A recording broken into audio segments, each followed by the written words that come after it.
खुलुमबाय बिथोरनि चेनेलाव गासैखौबो बरायबाय। आंनि चेनेलखौ साबस्क्राइब खालायाखैबा साबस्क्राइब खालायदो आरो बे खाथिनि बेल आइकन बेलखौबो थुनानै होदो जाहाथे गोदान भिडिअ होबानो सिगांग्रो नटिफिकेसन हमनाय बायदि। गिख्रंथाव जाथाय मुम्बाइआव कार कभार हाइक खालामनानै दोननाय गारिआ हारसिङैनो गोदोदों। खौरांआव मोन्नाय बायदिब्ला बे जायगायाव सिगां फुख्रि दंमोन। उननि समाव बेखौ खोना गारि लाखिग्रा खालामदों, नाथाय अखा हानायनि जुनै बे जायगानिफ्राय फ्ल'रआ गना गारिआ हाबलाङो। क'क्राझार जिल्लानि सिङाव थानाय आमायकुसि गामिनि सानै बिब'-बिनानाव रबिता राभा आरो समायना राभानि जिउ फोजोबनाय जाथायजों लोब्बा थानाय सन्देहजों सा 5 दायनिगिरिखौ पुलिस बिफानआ खाबाय।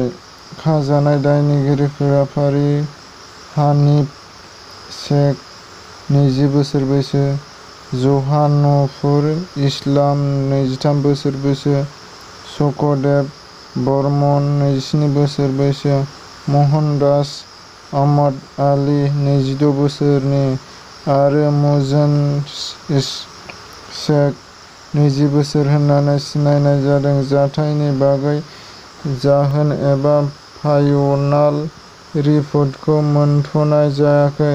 पुलिस बिफानआ संदाननाय सोलिगासिनो दं, नायबिजिरनाया जागासिनो दं। मैया गसाइगाव बिधान सभानि एमएलए रुंसारि मजेन्द्र नार्जारि सारादुआव आसामनि सिएम डि.आर. हिमन्त बिश्व शर्मा नुजाथि फैनायखौ एमएलए रबिराम नार्जारिया खौरांगिरिनि सिगाङाव फोरमायदों। बिथाङा माखासे खोथा बुंदों। गसाइगावआव बिधान सभा एमएलए रुंसारि मजेन्द्र नार्जारि सारादुआव आसामनि सिएम ड. हिमन्त बिश्व शर्मा आरो दानि बिटिआरनि सिएम एक्स मेम्बार सिएम प्रमद बर' बिथांमोना नुजाफैदों।